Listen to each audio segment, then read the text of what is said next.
Hello, hello, hello, welcome. My name is Destiny if you're new here, and I'm a travel nurse. I've been travel nursing for about a year and a half now, and I just want to give you a little bit of information of how to become a travel nurse. First off, I just want to say Happy New Year. We're in the month of January. It's 2023, and we're excited to see what the year brings. I wish each of you prosperity and blessings, and just that you're able to reach your goals for the new year. So let's hop into it.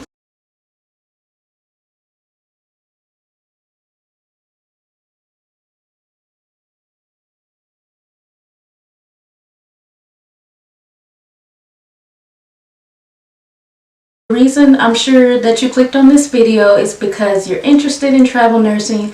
Maybe you've heard about what travel nursing is like, or you've seen some of the videos and it looks like we live a luxurious lifestyle. We love our jobs and everything like that. But I just want to give a little bit more insight, a little bit more realness of what it's really like to be a travel nurse. So first off, if you want to become a travel nurse, you need to have at least a year and a half to 2 years of experience, and you really need to have some good qualities that I think at least will help you be successful in your journey. Some qualities I think you should have is that you need to be flexible, you need to be open-minded, you need to be confident in what you're doing, and you need to be a quick learner. You know, nursing is nursing. It doesn't change in that aspect, but the different idiosyncrasies of different facilities will kind of make the job a little bit harder. So I think it's important that you need to be a quick learner. Some travel nurse jobs I've come on, I've only gotten 1 day of orientation. So to say the least, you need to kind of know what you're getting into, and you know, once you're there, you need to be able to get it head on. So as I was kind of looking at being a travel nurse, I wasn't as happy with my staff job. I felt like it was overwhelming. I felt like I was getting too much into politics, and I feel like I just really needed a change. I started traveling in 2021, so COVID was still at its height, and it was really the best opportunity for me and my family to travel. And for those of you that don't know, I do travel nurse with my family. I will do a separate video on how we make that work within my family. But anyway, when I was starting out travel nursing, I was doing a lot of research on YouTube and just really researching what to do, what to expect as a travel nurse. So basically what travel nurses do is they work it's just like a regular staff nurse, but travel nurses actually go to different facilities, and they are useful to the hospitals that have crucial staffing needs that need nurses like ASAP. So a travel nurse will step in with the hospital. They'll have a contract agreement that you'll work usually about 13 weeks on an assignment, and if the hospital needs more help for a longer period of time, that travel nurse can, extend their contract and, continue to work for that company. Or if the travel nurse, chooses they want to leave, then there's going to be another place that has needs because of the nursing shortage. So anyway, when I was looking at YouTube videos about travel nursing, I kind of wanted to know, like, why do travel nurses get paid so much? And basically they get paid regular pay, which is like, what would be taxable income, and then they get a separate amount for just their housing, their meals, and other like various expenses called your stipend. And when they combine those two together, that's how you get your pay. So most places, I think the most stipend that I've seen that agencies offer is about $1,700, and that just depends on like the area. Like areas that are more expensive will have higher stipends because the cost of living is higher. So it's nice to have a really good high paying stipend because that money is not being taxed. Whereas your hourly pay may be, could be between $50 and $60 an hour, but that money will be returning to the government, and we don't want that. Especially if you're single, you don't have any dependents to write off, they will eat that up. So it's best to have a lower hourly wage and a higher stipend to help you, keep from having to pay a lot of taxes.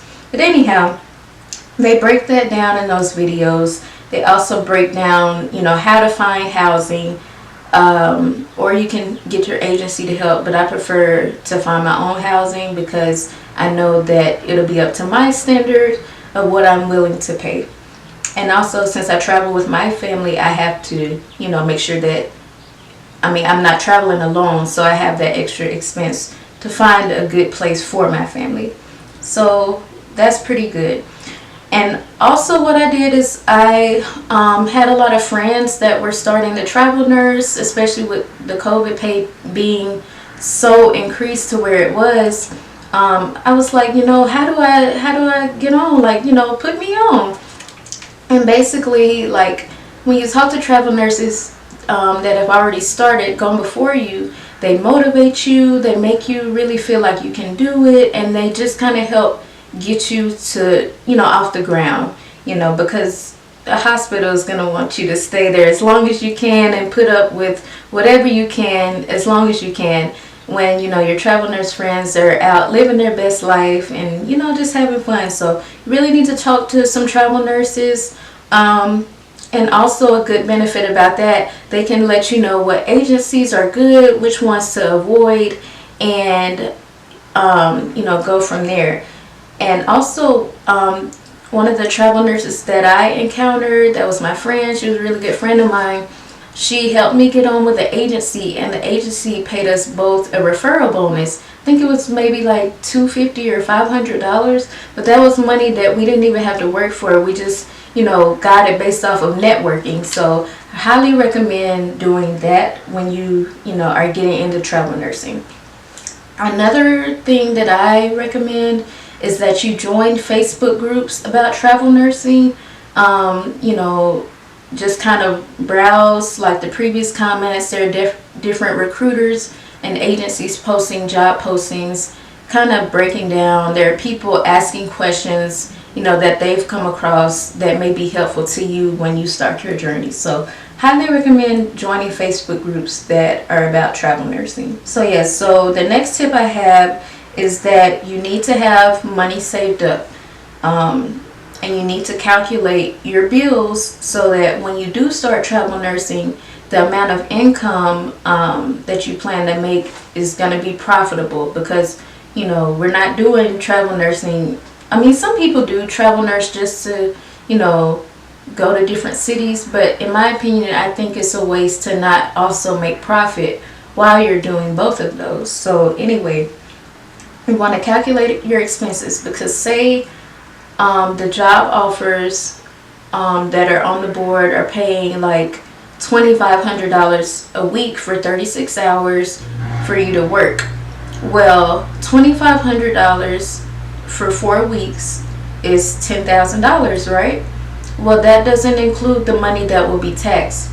So if your bills come up to like $7,000 a month, okay, you haven't factored in the extra housing that you'll be using, and you haven't factored in, the extra gas that you may use, the extra possible expense that you'll be putting on your car, the wear and tear that you'll be putting on your car, and more things that you had to factor in. So the money looks really good when you're starting out, but you need to make sure that in the long run you're not losing money. So it's nice to have money saved up. Also, you need to have money saved up just in case the contract gets canceled. So I've seen nurses, they get the job that they wanted, and then like a couple days before the start date, they get canceled. The facilities say, oh, we don't need travel nurses anymore. We don't need this and that. And there are certain hospitals that are known for doing that, like they have a reputation for doing that. And again, that's why I recommend getting in those Facebook groups, so that you can kind of be put on game and not be, tossed at their expense. So yeah, always have money saved up. And in my own experience, I hadn't been canceled, but I was planning on extending my contract for a third time. But the facility, the agency, I don't know, it's very weird. The agency said, oh, like, well, they changed their mind. They're not going to extend you. But say you've signed a lease, which is a big no-no, but it does happen where the housing is limited and you have to sign a lease. You have to try to break that lease, and it can be a whole other mess that you didn't even plan on. So just, play it smart. Try to do, especially if you're a single traveler, try to do hotel or month to month expenses, okay, with your housing. All right, so after you saved your money up, you talk to your travel nurse friend about an agency. You need to, update your resume and get your certifications together. So, make sure your resume looks clean, it looks, well put together, because they pay attention to that. And you also want to make sure that you have a lot of, good experience to reflect off on, so that you will get the job that you want. So moving forward, you want to make profiles on different travel nurse websites, and some that I recommend, at least for psych specialties, but it can be for other specialties too, I'm not sure. I recommend Aya Healthcare, Gifted Healthcare, Maxim Healthcare, Total Med Staffing, who I'm with now, Trusted Healthcare. And if you don't sign up for any other agency, I highly, highly, highly recommend that you sign up for Vivian.com. It's basically like a agency pool. So once you make a profile on that one, it'll direct you to different jobs offered by different agencies, so that you have a lot more options and variety. So you've made your profile, you've submitted, they ask for your resume and maybe a couple of certifications. Make sure everything's up to date, and then you can be submitted by the recruiter. So that's pretty good to me. But when you're browsing the jobs, you want to make sure that they match up with your expenses. You don't want to be going into a deficit when you're traveling, or have to work unnecessary overtime if you don't have to, so that you can, maximize on your days off. And also, as you're browsing, the jobs, you want to make sure that you're also looking for housing in the area, because housing is not one size fits all. Some housing sites that I have used in the past include like Airbnb, but I really recommend FurnishedFinder.com, because it's the prices are very reduced. Now, there are things that can happen with Furnished Finder, but most of the time I've had a really good experience with them, and I do recommend them. So after you find the housing, you need I would recommend having at least 5 potential places that you would want to live that meet within your budget. And then after that, you want to work on getting submitted for the job, making sure your recruiter that you've reached out to is on their stuff, making sure that they ease you into the job, and that the job doesn't close before you can get it. So after you've been submitted, the recruiter should be updating you, getting in contact with you about when to expect to hear from the manager. Make sure you keep your availability open. Just like you're interviewing for any job.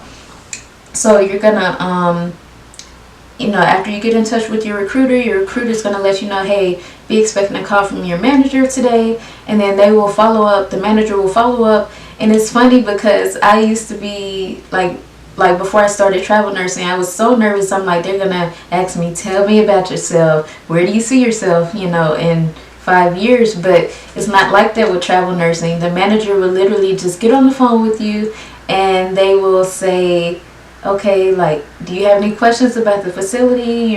You look like you're a good match for the hospital, and if you have any questions, here's my number. and basically they kind of tell you you have the job without telling you have the job. So it's really laid back. It's not like an in-person interview at all. So that made me feel really good. So yeah, after you've interviewed with your manager, just follow up with your recruiter, let them know how you think it went, and then it's time to get those documents together. And I think this is the most dreaded part about travel nursing, is what's called the onboarding process. And basically you're gonna have to get like your immunization records all the way from like your childhood. So after you get all this after you get all this documentation together, you need to make sure that you keep it in one file, because you're going to have to refer back to it. So you're going to need your immunizations, a copy of your degree, of your nursing degree, maybe some bank account information for direct deposit information, social security number, social security card, birth certificate, passport information, I-9 information, tax information. It's a lot to do. And then they're also going to need you to take like competency tests. Like you're going to be testing, just about in your specialty, and you're going to get a score at the end, and that's going to help them make sure that you're able to actually complete the job. They also are going to want to test you on arrhythmias. So even if you're a psych nurse, I've been to like at least 3 of my facilities that have required me to take arrhythmia tests. You're like, I don't use this in psych. Well, still brush up on it. Make sure that you're a competent nurse all around, well-rounded, so that in the event that these type of tests do come up that you have to take, you'll be prepared for them. And then also after your documentations are together, the agency will schedule you to have a physical test done, maybe some blood work, for like tuberculosis testing may need to be done. I've had some that do colorblind tests, mask fitting tests, background checks, of course, and then drug screen tests. So you're gonna have to get all of that documentation together within the span of a week or two, so that you'll have time to be ready for the job, because they require that you have all of those requirements done at least a week before your start date. So if you're slacking in any way, now is not the time to do that. You have to hit it hard and heavy. Make sure you're ready so that you can start at the date that you plan. A lot of frustration comes in with the agencies, because some agencies will like tell you a certain amount of things to do, like a handful of things to do, but then after you completed those things, then they'll make you do more tasks, or they ask for more requirements, and it's like, just give me everything at once. So I've had a couple of agencies that have been unprofessional, and I've had to decline certain jobs for that reason. And I've also had jobs where like I've done the physical, the drug screen, but then they'll say, oh, we lost the drug screen, and they'll want you to take it again. So just be prepared for that. But other than that, travel nursing is a beautiful specialty. It's a beautiful journey. I've had so much fun travel nursing. I've met so many different people, and it's truly helped me upgrade in my life. I can say that. So I highly recommend that you start travel nursing. If you have any questions, feel free to reach out to me below. I will be happy to answer them. And if you enjoyed this video, like it and subscribe, and I look forward to seeing you in my next one. Okay, bye bye.